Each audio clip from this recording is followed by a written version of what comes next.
Under the dazzling lights of a luxurious hotel in Hampton Beach, New Hampshire, the economic conference auditorium buzzes with the whispers of the audience. Business people, journalists, and politicians gathered to hear about the state's economic future. The atmosphere carries a polarized political tone, where supporters of the Trump administration clash with liberal voices. Caroline Leavitt, the youngest White House press secretary in history at 27, steps onto the podium with a confident smile. Her role representing Trump's policies draws every eye, some friendly, some scrutinizing. In the fourth row, Nicholas Riccio, her husband, a reserved 59-year-old real estate entrepreneur, sits quietly. Unaccustomed to crowds, he's here today to support his wife, his gaze a mix of worry and pride. As Leavitt begins to speak, no one expects this event will soon become the center of attention, not for policy, but for an unexpected moment. Riccio, the quiet man, will stand up and respond in a way that silences the room, turning the conference into a story that spreads across social media. Before diving into the story, comment where you're watching from and don't forget to subscribe so you won't miss the latest stories. In the auditorium, hundreds of velvet-upholstered seats are filled with attendees, from sharply dressed business people to journalists with recorders at the ready. Murmurs ripple through, carrying anticipation and skepticism. This economic conference, promoted as a chance to discuss New Hampshire's future, is in truth a political stage, with all eyes on Caroline Leavitt. She stands backstage, adjusting her microphone, hands slightly trembling, but her face holding a professional smile. Nicholas Riccio, seated in the crowd, feels the tension. A reserved husband, Riccio always supports Leavitt from behind the scenes. Despite their age gap stirring past gossip, Riccio, with the steadiness of someone who rose from poverty, is Leavitt's rock amid media and political pressure. Dressed in a simple blue shirt, he tries to blend in, but his mind is on his wife. Years of building a real estate career from nothing taught him to spot hostility, and the glances from a nearby group, especially James Whitaker, unnerve him. Whitaker, with a smug smile, whispers something to a companion, prompting laughter. Riccio clenches his fist, trying to focus on the stage, where the host introduces Caroline. She steps out, elegant in a gray suit, blonde hair gleaming under the lights. Applause erupts, uneven, some enthusiastic, some polite, with a few chuckles from Whitaker's direction. Leavitt takes a deep breath, her eyes scanning the room, briefly resting on Riccio. He nods slightly, as if to say, "You've got this." She begins her speech, voice clear and confident. "Ladies and gentlemen," Leavitt opens, "New Hampshire is the heart of hard work, and President Trump's administration is committed to bringing opportunity to everyone here." She details the economic plan, tax cuts for small businesses, real estate investment incentives, and job support programs. She stresses the importance of empowering people, not government, a familiar Trump slogan that earns applause from some but raised eyebrows from others. Riccio listens, proud but anxious. He senses Leavitt's carefully prepared speech is fueling division. A group near Whitaker starts whispering, one shaking their head. Riccio glances at Whitaker, seeing him jot something on his phone, a smirk undisguised. He knows Leavitt feels the hostility, her shoulders tense slightly, but her voice remains steady. Leavitt continues, citing an example, "At Hampton Beach, we've seen growth thanks to policies encouraging private investment. New resorts, restaurants and apartments are creating jobs and attracting tourism." She smiles, trying to connect with the audience. This isn't just data, it's the story of families building futures right here. Some nod, but Whitaker's mocking laugh rings out, louder this time. Riccio grits his teeth, anger rising, but he reminds himself to stay calm for Leavitt. She concludes with a call for unity. "Let's build a prosperous New Hampshire where everyone has opportunity." Applause follows, stronger than before but laced with jeering whistles. Leavitt bows her head in thanks, her eyes flicking to Riccio for comfort. He offers an encouraging smile, but his heart races as the host introduces the next speaker, James Whitaker. Whitaker takes the stage, confident in a deep blue suit, hair neatly styled. He shakes the host's hand, his smile bright but his eyes cold as they pass over. Leavitt, now backstage. Riccio senses a shift, like a storm approaching. Whitaker grips the microphone, scanning the room and begins. "Ladies and gentlemen, it's an honor to be here," he says, his voice smooth but tinged with sarcasm. Leavitt backstage, clasps her hands tightly, maintaining a calm exterior. She's used to criticism, but Whitaker's gaze unsettles her. She glances at Riccio, seeing him sit upright, eyes fixed on the stage. She tells herself to stay strong, but deep down she hopes nothing worse is coming. The room, now silent, awaits Whitaker's move. Whitaker starts, his voice slick but loaded. "New Hampshire is a gem," he says, gesturing as if embracing the room. "We're proud of innovation, community and progress." He emphasizes progress, signaling his liberal stance. Whitaker, a green tech entrepreneur from Boston, is known not just for his renewable energy company, but for ex-posts criticizing Trump's administration. He's called Trump's economic policies a disaster for social equity, a liberal stance that draws thousands of followers. Today he's here to target Leavitt, whom he sees as embodying what he opposes, a conservative administration he believes contradicts fairness and sustainability. But Whitaker continues, his tone dropping as if revealing a painful truth. "We must face reality." He pauses, looking directly at the audience, his gaze briefly on Leavitt backstage. "We just heard from Caroline Leavitt, White House press secretary, representing, what's it called, an outdated conservative vision." Chuckles rise from a group near him, seemingly aligned with his liberal views. Riccio clenches his jaw, anger swelling. He looks at Leavitt, seeing her stand motionless, shoulders rigid, eyes masking hurt. She's used to criticism, but before hundreds, these words sting like an arrow. Whitaker, sensing support, grows bolder. He paces the stage, microphone close, his tone now dripping with mockery. "Miss Leavitt talks of tax cuts and investment," he says, "but let's be honest, those are just platitudes from an inexperienced mouthpiece, chosen to parrot Trump's slogans." Laughter erupts, loud and sharp, rippling through the room. Riccio feels heat rush to his face. He knows Leavitt has worked tirelessly to prove herself, and hearing her called inexperienced publicly infuriates him. Leavitt, backstage, feels her face burn but maintains composure, her hands clasped pale. He doesn't stop. Whitaker turns, facing the audience, smirking. "I'm a liberal," he declares proudly. "I believe in social justice, sustainable environments, and an economy that doesn't just serve the wealthy, something Miss Leavitt's administration seems to adore." This earns applause from his supporters, who share his progressive views. He raises a hand, as if listing evidence. "Look at her record, a failed House campaign, leaving hundreds of thousands in debt, which per reports remains unresolved." He pauses, letting the words sink in, whistles sound and journalists scribble frantically. Riccio feels his chest tighten. He knows Leavitt's campaign debt is complex, exaggerated by media, but hearing it weaponized is unbearable. Riccio shakes his head slightly, his eyes never leaving Whitaker. "Discuss ideas? You didn't talk about tax policies. You didn't talk about the investments Caroline proposed. You talked about her age, her campaign, our marriage. That's not ideas, that's personal attack." He pauses, letting the words sink into the audience. A few lower their heads, as if recognizing the unfairness in Whitaker's remarks. Leavitt, backstage, feels her eyes sting. She's used to attacks, but hearing Riccio defend her, each word like a shield, fills her with both emotion and pride. "Caroline isn't just a press secretary," Riccio continues, his voice now carrying deep feeling. "She's a woman who's worked tirelessly since she was young. At 27, she stands before the nation, facing pressure few could handle. She's from Atkinson, a small town right here in New Hampshire, where she learned to get back up after every fall." He turns, looking at the audience, as if connecting with them. "Mr. Whitaker calls that inexperienced. I call it strength. The strength of someone who dares to believe in what she does, even when the world judges her." Scattered applause breaks out, growing louder, making Whitaker uneasy. He opens his mouth to speak, but Riccio raises a hand, signaling him to wait. Riccio steps closer to the audience, the lights following, catching the glint of his wedding ring as he absently touches it. "You mentioned her campaign debt," he says, his voice low but sharp. "You made it a joke, but do you know how she fought?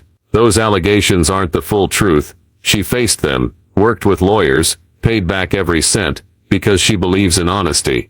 He pauses, staring directly at Whitaker. Did you ever think to check the truth before judging, or is mocking easier? Some audience members nod, especially those aware of the controversy around Leavitt's campaign. Whitaker, now still, his smile gone, avoids eye contact. And then Riccio says, his voice tinged with pain, "You mocked our marriage. You joked about age, as if love or support can be measured in years." He pauses, his gaze softening but still resolute. "I was homeless once, Mr. Whitaker. At 18, I slept in a car, not a penny to my name. People looked at me like a failure, said I'd never amount to anything. But I didn't give up. I worked, I built, and I learned that a person's worth isn't in what others say about them."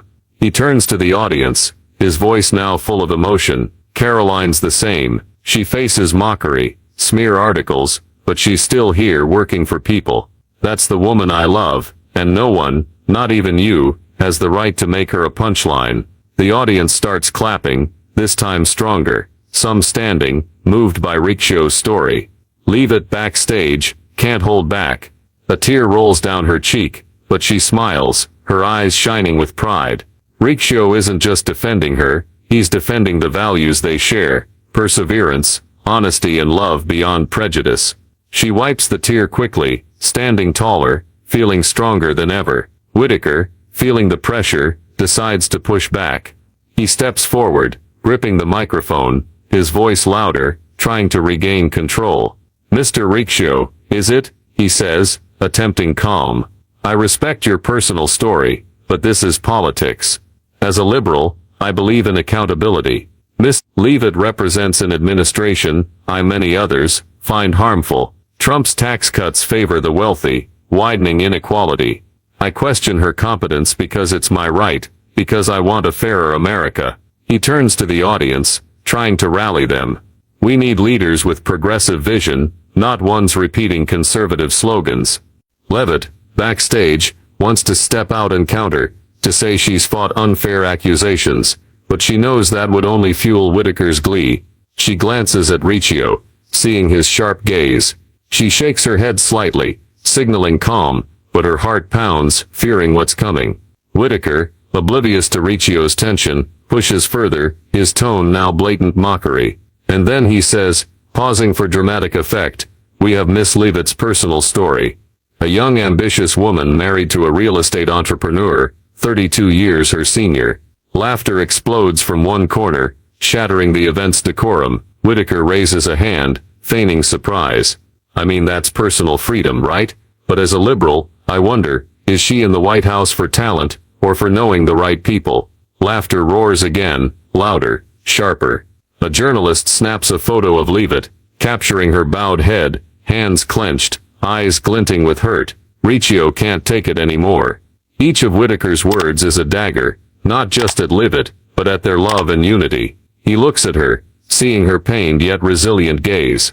Whitaker, as a liberal, may think he's defending progressive values, but to Riccio, he's just humiliating his wife. It's the final straw. Riccio stands, slowly but firmly, his eyes locked on Whitaker. Nearby audience members murmur, startled by the quiet man's move.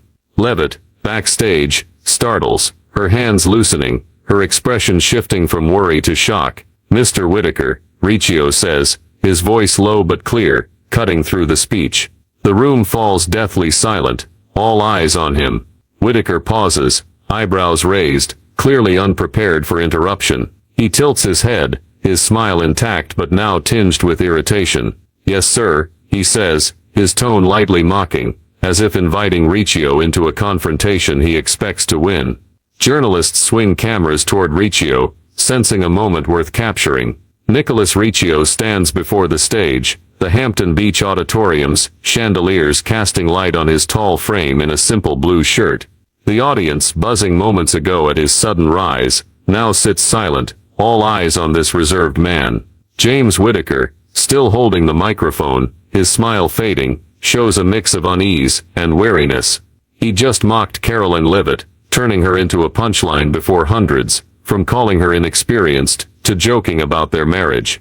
But he didn't expect Riccio, a real estate entrepreneur, unaccustomed to the spotlight, to confront him. Leavitt, backstage, feels her heart race. She grips her jacket's edge, her eyes shifting from worry to an indescribable feeling, as if she knows her husband is about to do something unforgettable. Riccio has no microphone, but his voice, deep and resonant, cuts through the heavy air. "I'm not one for public speaking," he begins, eyes locked on Whitaker. "I'm not a politician, not a speaker, I'm just a husband. But today, I can't sit still while my wife is treated like that." His words, simple yet weighty, leave the audience breathless. Some nod, as if connecting with his sincerity. Whitaker crosses his arms, trying to maintain confidence, but his eyes waver, sensing he's losing control. Riccio steps onto the stage, unhurried, each step reinforcing his resolve. He stops a few meters from Whitaker, the lights highlighting his face, not blind anger, but deep conviction. "Mr. Whitaker," he says, voice steady but sharp, "you call yourself a liberal, championing justice and progress. But what you just did wasn't debate, wasn't progress. It was mockery of my wife, her life, our family." The word mockery lands like an accusation, sparking whispers. Whitaker shrugs, forcing a strained smile. "Sir, this is a conference. We discuss ideas, question competence," he retorts, his tone tinged with sarcasm, trying to pull the audience back to his side. Riccio shakes his head, his gaze unwavering. "You talk of fairness, Mr. Whitaker, but what did you do to promote it today? You didn't ask Caroline about policy. You offered no data, no solutions. You attacked a person, my wife, my family." He steps closer, his voice now challenging. "If you want fairness, talk about helping small businesses like Caroline did. Talk about creating jobs, like she did. But you took the easy way, mocking a young woman because you thought it'd make you look smart." The word smart lands with a hint of irony, startling Whitaker. The audience claps again, this time thunderously, drowning out lingering murmurs. Whitaker, now defensive, tries once more. "I didn't attack personally," he says, his voice sharper. "I stated facts about her campaign, her role. As a liberal, I believe in free speech, in challenging power. Miss Leavitt is part of that administration, and I have the right to criticize." But his words lack conviction, as if he knows he went too far. Some audience members shake their heads, sensing his weakness. Riccio smiles faintly, for the first time, not triumphantly, but with the confidence of knowing he's right. "Free speech doesn't mean freedom to hurt," he says. "Want to challenge power? Do it with ideas, with arguments. Caroline stood here, laid out an economic plan, and you didn't counter a single point. You chose to shame her, because you thought it'd make you stand out, but you were wrong." He turns to the audience, his voice softer but still powerful. "I'm not here to argue politics. I just want to say treat people like humans, not targets to tear down." The audience erupts, applause roaring, many standing, from business people to journalists, touched by Riccio's sincerity. Whitaker, now sidelined, lowers his head, microphone down. He forces a weak smile, but his eyes betray defeat. Leavitt can't stay still. She steps out from backstage, the lights catching her gray suit. Nicholas Riccio stands beside Caroline Leavitt on stage, their hands clasped tightly, their eyes sharing a deep understanding. Just minutes ago, Riccio, the quiet man, stunned the room with his defense of his wife against James Whitaker's mockery. Whitaker, now at the stage's edge, head bowed, his strained smile failing to hide his unease. The microphone in his hand hangs low, as if he knows he's lost, not in a policy debate, but in a moment of honesty and humanity. The audience, from business people to journalists, still stands, clapping, some wiping tears, moved by Riccio's sincerity. The host, a middle-aged woman in a red suit, hurries up, trying to restore the conference's rhythm. "Thank you, Mr. Riccio. Thank you, Miss Leavitt," she says, her voice slightly shaky from the charged atmosphere. "And thank you, Mr. Whitaker, for your perspectives." The word perspectives draws a few chuckles, like a gentle jab. She quickly moves to the next speaker, but no one really listens. Journalists in the front row are already sending reports, their phones glowing with draft headlines. Real estate entrepreneur silences room defending press secretary, and unexpected showdown at New Hampshire Economic Conference.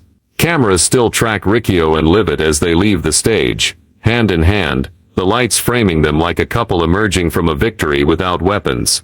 Backstage, Leavitt hugs Riccio tightly, her head against his chest. "Thank you, Nick," she whispers, her voice choked. "I didn't know you'd do that." Riccio smiles, for the first time since stepping on stage, his eyes gentle but resolute. "I couldn't let them hurt you," he says, his hand softly touching her cheek. "Never." They stand there a moment, in a quiet corner of the auditorium, the audience's applause still echoing, affirming the moment just passed.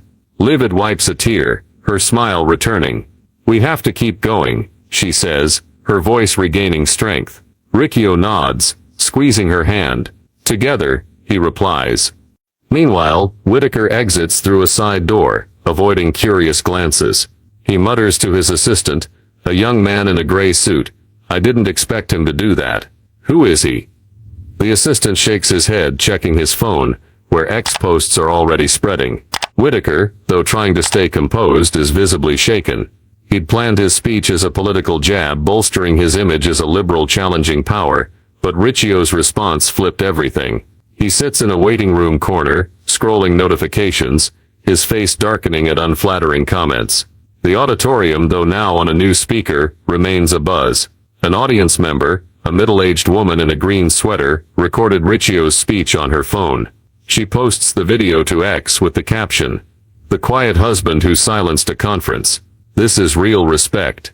The video spreads fast, hitting thousands of views in minutes, then millions in an hour. Comments flood in. Riccio spoke for everyone misjudged, and Whitaker thought he was clever, but he made a huge mistake. But there are dissenting voices. Riccio's just defending Trump through his wife, or Whitaker's right. Leavitt's not qualified. The polarization on X mirrors America today, a place where one emotional moment can divide or unite. Journalists at the conference seize the moment. A New Hampshire Union Leader reporter files the first story, headlined, "Hampton Beach Showdown. Entrepreneur defends press secretary against liberal businessman." Major networks like Fox News and CNN jump in, citing the X video. Fox calls Riccio a quiet hero, while CNN focuses on the event's political tension, but both acknowledge the power of Riccio's speech. A CNN commentator even says, "Whitaker may be right on policy, but he lost on morals." X posts explode, with hashtags #Riccio speaks and #Hampton Beach moment trending top. In the auditorium, some attendees start leaving, but Riccio's story dominates talk. A local businessman in a leather jacket tells his friend, "I don't care who he supports, he spoke truth, and that's rare." A group of journalists corners the host, asking about the organizer's reaction. She just smiles, saying, "We didn't expect the conference to be this lively." But her eyes show respect when mentioning Riccio, as if he reshaped how people view the event. Riccio and Leavitt, after a brief backstage break, return to the auditorium to hear the rest of the conference. They sit in the back, avoiding attention, but eyes follow. A few approach to shake Riccio's hand, whispering thanks or praise. "You spoke well," an older man says, voice emotional. Riccio nods, shy under the spotlight. Leavitt holds his hand under the table, her eyes bright. "You made me proud," she says softly. Riccio smiles, his gaze tender.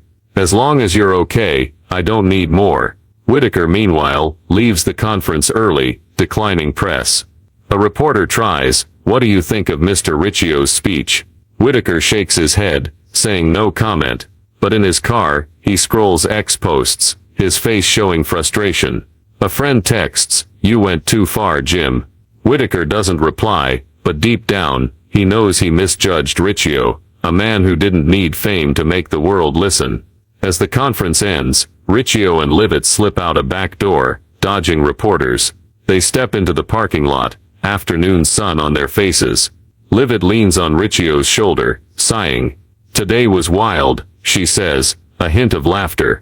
Riccio hugs her, his voice warm. "But we got through." They drive home, where their son Nico waits. Meanwhile, the X video keeps spreading, turning their story into a phenomenon, not just in New Hampshire but nationwide.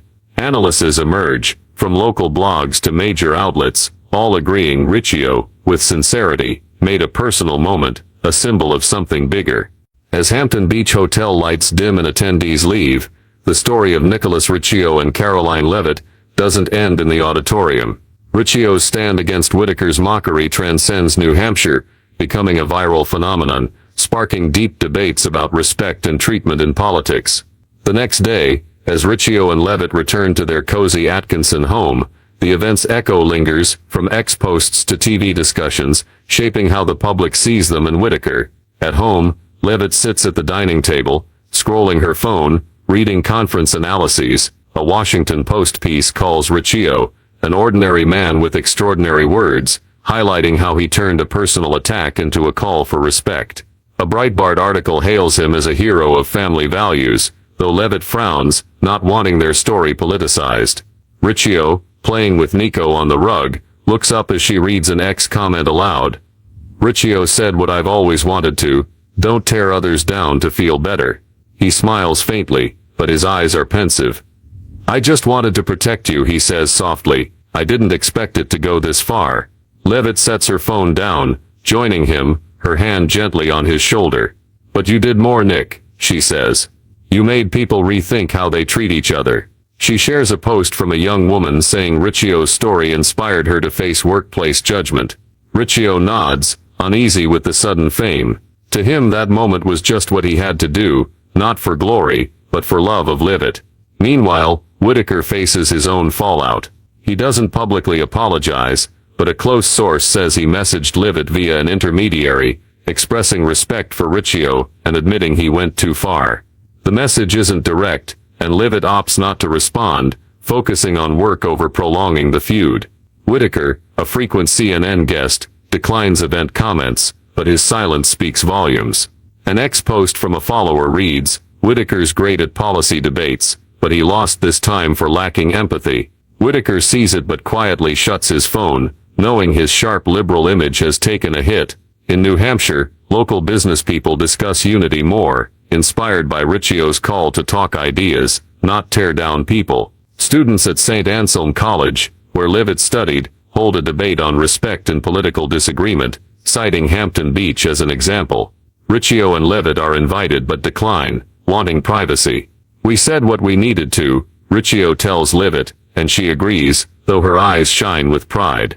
In her press secretary role, Leavitt faces tougher press questions, but feels more confident. Riccio's act reminds her she's not alone, no matter the pressure. One evening, they sit on the couch, discussing future challenges. There'll always be Whitakers, Leavitt says quietly. Riccio takes her hand, his gaze steady, and we'll always get through, as long as we have each other. She leans on his shoulder, feeling the safety only he brings. The Hampton Beach event, though just a moment, leaves a lasting mark. It doesn't erase political polarization, but it shows a sincere voice can spark good, even in divided times. Riccio and Leavitt, back to daily life, carry that lesson in their hearts, ready for any storms ahead. Night falls in Atkinson, New Hampshire, warm golden light spilling from Caroline Leavitt and Nicholas Riccio's home onto the quiet street. Leavitt, on the couch, smiles at the man of her life, her heart light after turbulent days. The Hampton Beach event, where Riccio stood up for her against Whitaker's mockery, now feels distant, though it lives on in X posts and news. But for them, that moment isn't about fame, it's about the unity that carried them through. Leavitt rises, wrapping her arms around Riccio from behind, her cheek against his back. You make me proud every day, Nick, she whispers. Riccio turns, setting Nico on the rug, his eyes gentle but firm. As long as you and Nico are okay, I don't need more, he says, his hand brushing her wedding ring, their vows symbol. They share a smile, saying more than words could. The media storm, the judgments, all seem small against the love and support they give each other. Outside, the world churns with debates and division, but here, they find peace. Leavitt shuts off her phone, ignoring X notifications, and pulls Riccio to sit with Nico. We're stronger together, she says, voice certain. Riccio nods, his eyes bright with faith. They hold hands, late sun through the window, lighting their small family, a picture of strength and hope. The story of Nicholas Riccio defending Caroline Leavitt at Hampton Beach reflects a deep facet of American life today, political polarization and how it seeps into personal interactions. In today's context, where platforms like X amplify every dispute, from Whitaker's mockery to Riccio's heartfelt response, we see a society split by views yet craving respect. Whitaker, as a liberal, represents the trend of personal attacks for political points, targeting Leavitt's age and campaign, instead of debating policy. In contrast, Riccio, a stranger to the stage, chose to defend his wife by sharing his story, from homelessness to love beyond prejudice, turning a confrontation into a reminder of humanity. His action, and Leavitt's unity as she held his hand, show the power of sincerity and love in resolving conflict. The real-world lesson is, in a judgmental world, prioritize empathy and dialogue over attack. When facing injustice, like Riccio refusing to stay silent against Whitaker, you can speak up, but do it with honesty, like his sharing struggles to connect with the audience. Instead of letting social media fuel negativity, learn from Riccio's viral video, turning personal stories into inspiration. Above all, cherish loved ones, like Leavitt and Riccio driving home to Nico, because that support helps you weather public storms. In polarized America, empathy and sincerity build bridges, even when disagreements persist. Subscribe to the channel to explore moving stories like Riccio and Leavitt's, where sincerity triumphs over disputes. Thanks for watching, and see you in the next video, with more inspiring moments.